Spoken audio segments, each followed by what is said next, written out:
Good morning, everyone. We will call our committee, the Committee of Housing and Community Development Committee, to order and ask our committee secretary to call roll. Torres? Here. Atkins? Here. Bradford? Here. Cedillo? Gaines? Here. Hueso? Here. Jeffries? We have a quorum.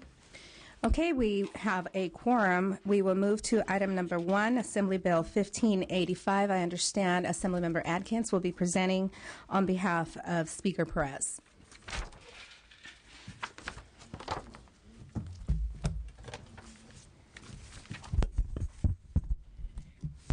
Thank you, Madam Chairwoman and members. AB 1585 retains redevelopment housing funds for affordable housing and makes the process of redevelopment agency dissolution and the winding up of their affairs more orderly, flexible, and responsible. AB 1585 is needed to address legitimate concerns about the implementation of AB 26X, the dissolution legislation. Our expectation and intent in enacting 26X last year was that few, if any, redevelopment agencies would be dissolved. Instead, they would continue under the voluntary program created by its companion measure, AB 27X. Unfortunately, litigation resulted in a California Supreme Court decision that overturned the voluntary program while upholding the dissolution law. Consequently, implementation of AB 26X is an urgent issue that affects hundreds of local governments. This bill transfers the balances in redevelopment low and moderate income housing funds to local housing agencies for affordable housing, and it clarifies that those housing entities shall receive repayments of past RDA housing fund loans or deferrals. The bill discourages communities from simply sitting on affordable housing funds. Money that is not obligated after 4 years will be transferred to the Department of Housing and Community Development to increase affordable housing within that community's county, with priority to housing for lower income groups. However, to provide some flexibility, HCD may grant 2-year extensions. The bill prevents disorderly fire sale of RDA assets by requiring that inventories of RDA properties, adoption of a policy, and an orderly process for disposal that will preserve the property's value. The bill also gives oversight boards more flexibility to respond to some of the most significant concerns of local governments. The boards may allow local governments to retain RDA assets that serve a governmental purpose, such as a police station, fire station, parks, and they may approve the repayment with an interest rate cap of legitimate loans that cities or counties made to their RDAs. The bill also responds to local concerns by clarifying that successor agencies are legally distinct from cities and counties acting in that separate capacity, and by allowing oversight boards to approve temporary increases in the administrative cost cap if necessary. And finally, the bill includes a number of additional technical and clarifying amendments. We are accepting the committee amendments that have been presented by staff, except for 2A. The intent of 2A is fine, but we need to continue to work on the language as the bill proceeds to ensure that the requirement is clear and workable for local governments. So we accept the amendments with that exception. We thank you for your consideration. We're here to take comments and questions, and Dan Rabowski is with me also to answer questions should you have them. We look forward to your comments, questions, and we would ask for your support. Thank you for your presentation. Are there any questions from the members? Okay. Anyone in support?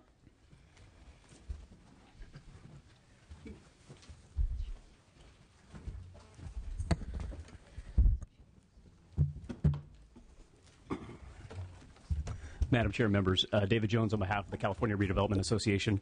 We'd like to express our gratitude to the Speaker and to Ms. Atkins and the working group in working cooperatively with us on this very difficult problem that I think nobody ever anticipated. A couple things I'd highlight is the clarity to the bonding community is urgently needed, and we think this bill does accomplish that. Fire sale, we're very concerned with assets being disposed of, and I applaud the amendments taken to clarify that. loans between agencies and cities and counties. That's a very critical issue for us, and we're glad that that's taken care of. And retaining the affordable housing money is very important to us. So we again applaud the author, thank the amendments, and would ask for support. Madam Chair, members, Dan Carrig on behalf of the League of California Cities, echoing the comments of Mr. Jones. Also, thank you to the Speaker and Assemblymember Atkins and others for kind of working in a very, I think, a very thoughtful way to deal with a lot of the nuances of this issue and I think make significant progress in resolving some areas of concern. So we appreciate your support in this measure. Thank you. Good morning, members. Brian Augusta on behalf of Western Center on Law and Poverty and the California Rural Legal Assistance Foundation. Speaking to the housing piece of this, it is a very important piece of legislation to deal with the potential loss of these funds that are sitting on deposit. We think this is a critical issue. It needs to move quickly. We hope that this issue is resolved quickly here in the legislature before we move too much further in the dissolution process. We know that the actual details of some of the provisions in here are continuing to be a work in progress. The amendment number 2 in the staff report, which Assemblymember Atkins addressed, we have typically had some concerns about moving funds around, and we just want to make sure, in part because of the potential to exacerbate racial and economic segregation, that we hit on something that works as we wind this down and ensure that those funds continue to be used in a manner that helps everyone. So we're going to continue to work with the author and staff as we have the authors and staff. So urge you to move this forward. Thank you. Julie Snyder with Housing California. We greatly appreciate the provisions relating to the low mod funds, including the requirement to spend the money quickly. We think that's key. The Supreme Court ruling left hundreds of below market developments at various stages in the pipeline, but they are not far enough along to qualify as enforceable obligations. So this bill will allow at least some of those developments to move forward, addressing a segment of the housing market where demand still far, far outstrips the supply. We look forward to working with this House and the Senate to reconcile this and SB 564. Thank you. Thank you. Next witness. Madam Chair, members, Joshua Shaw with Shaw, Yoder, and Twee representing the City of Santa Monica. The bill hasn't technically gone to our council yet, but our city manager asked us to indicate to the Speaker, Assemblywoman Atkins, and the committee and staff that we love the way it's going, appreciate the support. We have a particular concern about enforceable obligation, particularly our city gave a loan to the redevelopment project in the 1970s. The repayments have been coming back. Those repayments were made illegal about 6 weeks ago, and the new amendments in the bill seem to go a long way to curing our problem. We'll hope to come back with full support when we get a council position. Thank you. Thank you. Jonathan Clay on behalf of the City of Coronado and support. Hi, Michael Lane with the Nonprofit Housing Association of Northern California. We really appreciate having this bill brought forward. Speaker Perez and the co-authors, as well as Assemblymember Atkins and others.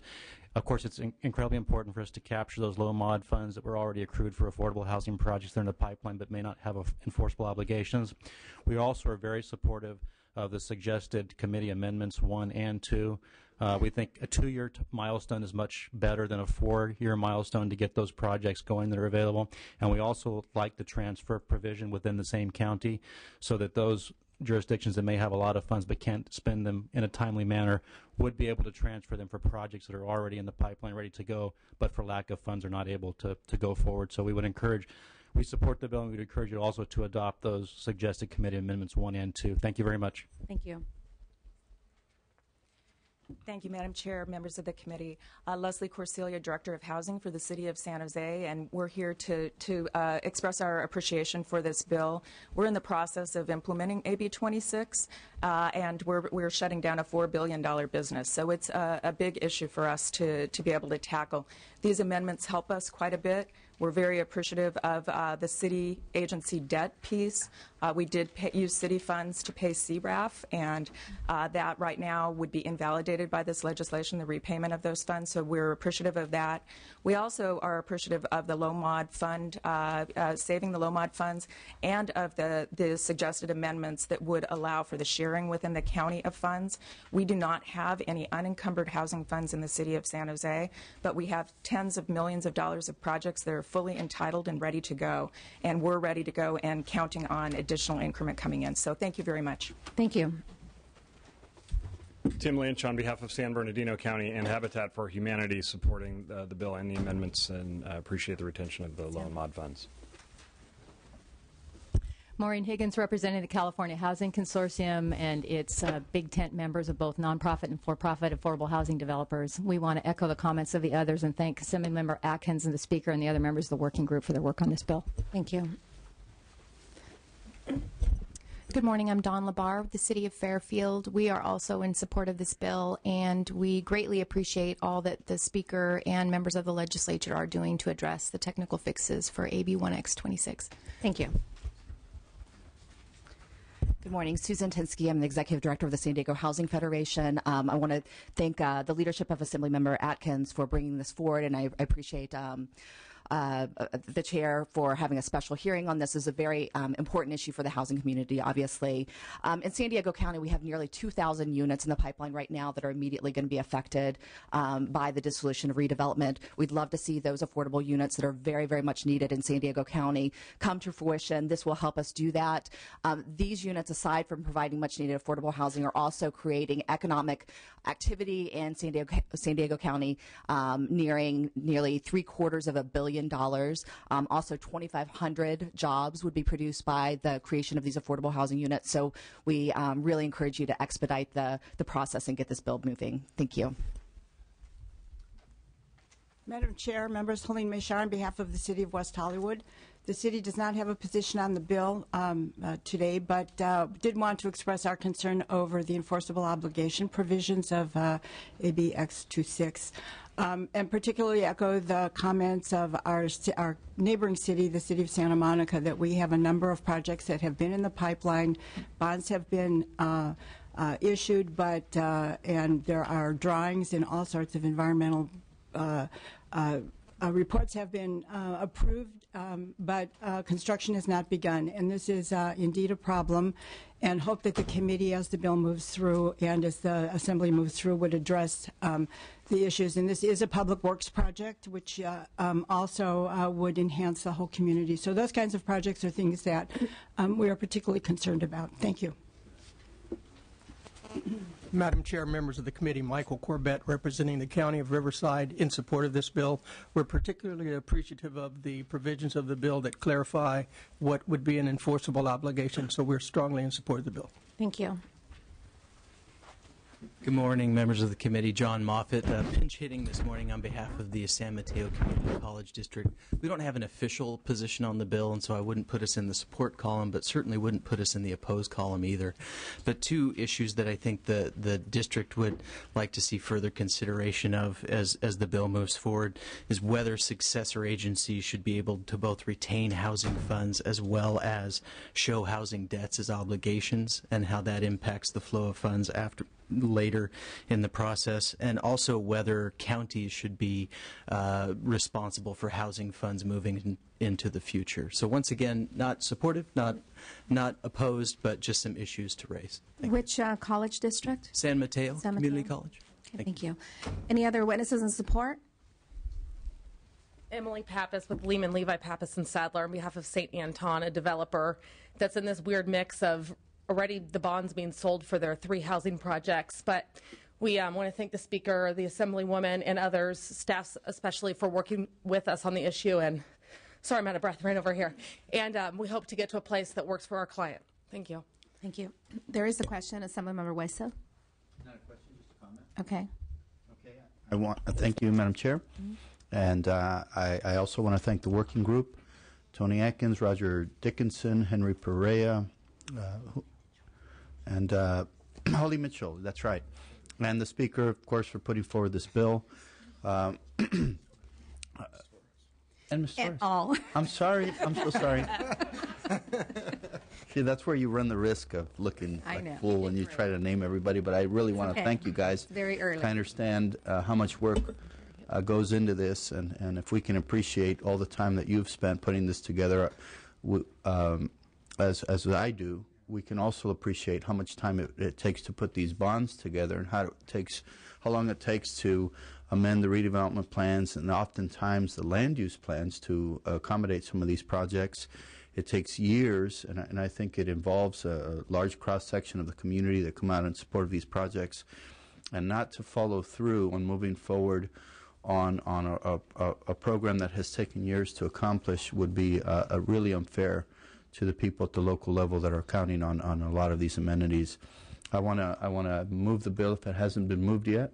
Second. And hopefully we can get this through with a strong support of both houses, so we can move forward with these very important projects and help wind them down and make sure that they succeed. It's really hard to build these projects, especially the ones in the most underserved areas, and anything that the state can do to provide some security to that process would be doing our fair part to help with the economic development needs of our state.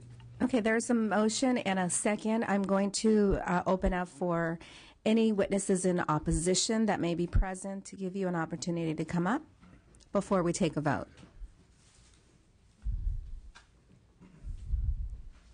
Have a seat at the table, sir.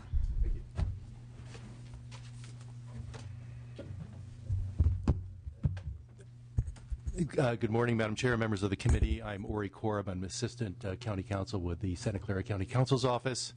And I want to state for the record that the County of Santa Clara has been a leader both in successfully defending ABX 126 before the California Supreme Court and also in implementing ABX 126. And I'm pleased to say that we have not only timely ensured the formation of oversight boards for all 9 redevelopment agencies within our county, but are also on schedule to certify the ROPS for all 9 agencies as of the April 15th deadline to do so. We are officially opposed to the bill. We're not opposed to the bill because of the affordable housing provisions, which, if in a standalone bill, we would most likely not oppose those provisions, but rather because the rest of the amendments to proposed amendments to ABX 126 we believe would fundamentally alter the purpose of ABX 126, which is intended to quickly, fairly unwind the activities of redevelopment in a manner that maximizes the benefit of that process for counties, schools, cities, special districts, other taxing agencies that have thus far lost property tax revenues to redevelopment, and instead would shift the benefit of the unwinding process, the wind down process, to the successor agencies by allowing delays in the implementation process, which are unnecessary. And I should add also that as of March 2nd, the Department of Finance has notified all redevelopment agencies throughout the state, or excuse me, all successor agencies throughout the state, of how it intends to assist all agencies in meeting the deadlines under ABX 126, while ensuring that any disputes regarding assets, or excuse me, payments that are claimed as enforceable obligations would ultimately be resolved in a manner that would not be prejudicial to the successor agency's interests. So the delay in this bill is unnecessary. It also expands unnecessarily the list of enforceable obligations, the definition of enforceable obligations, in a manner that again shifts the benefit of the redevelopment assets and also the forthcoming increment payments to the successor agencies and away from the taxing agencies that are supposed to receive the maximum benefit of the distribution of those assets as the wind down process occurs. And lastly, as noted in our letter of opposition, we have a specific concern that we've raised a number of times in other contexts about this bill and prior bills, which would expand the increment, would instruct the controllers to include in increment payments into the redevelopment trust funds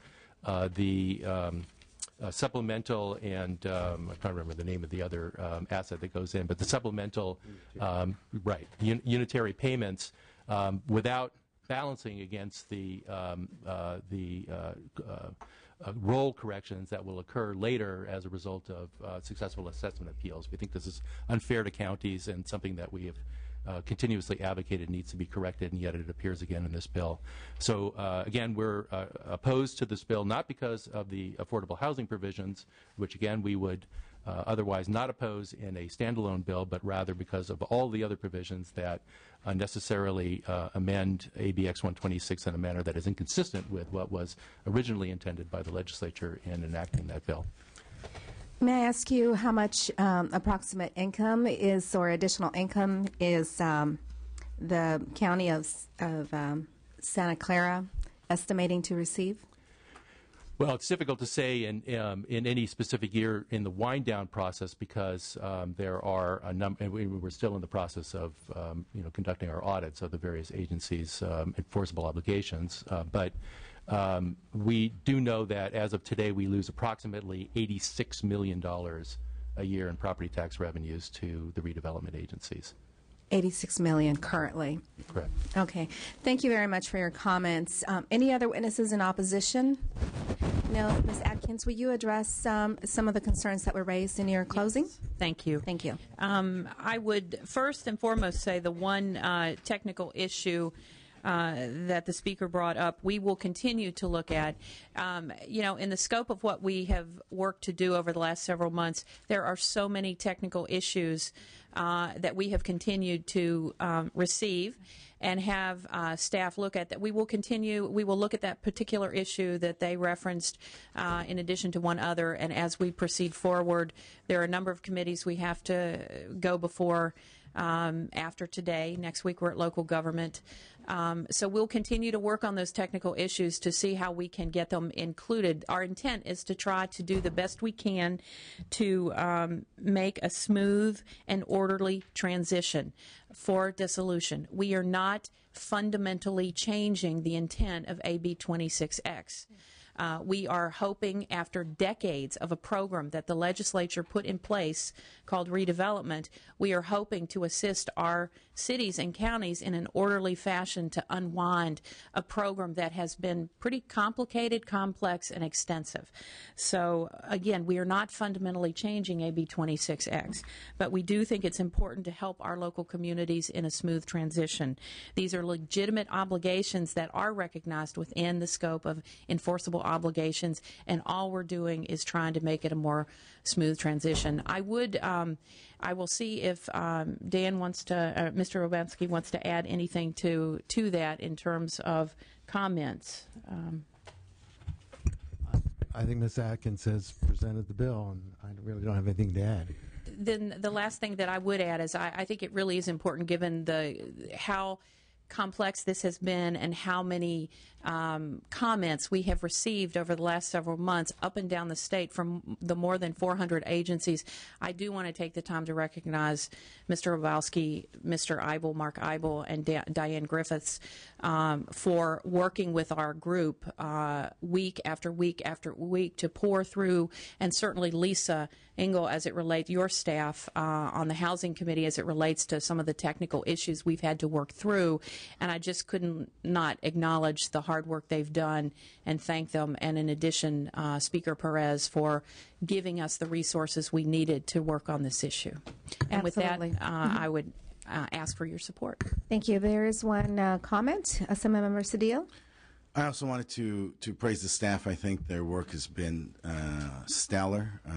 They've brought the wealth of their history and experience to this task, and then applaud Ms. Atkins for her real steadfast leadership on this matter. I think this proposal reflects the will of the legislature, what the original intent was. I think the wind down is better as a result, and I think people can look forward with more certainty and stability for this difficult and challenging transition. So I applaud your leadership, and of course, obviously, the leadership of the chair and the entire subcommittee. Thank you, members. The motion is due pass as the bill is in print. The amendments will be taken in local government committee, correct? We will continue to be putting amendments forward throughout the process between now and it leaving the Assembly and moving over to the Senate as well. And we understand 2A still requires a little bit of more work, which will be done in local government. Yes. So due pass to local government committee. Torres. Aye. Torres, aye. Atkins. Aye. Atkins, aye. Bradford. Bradford, aye. Cedillo. Cedillo, aye. Gaines. Waso. Aye. Waso, aye. The vote is 5-0. 5-0. Your bill is out. Thank you, Ms. Atkins. Our bill. And that concludes the work of Housing and Community Development. We are adjourned.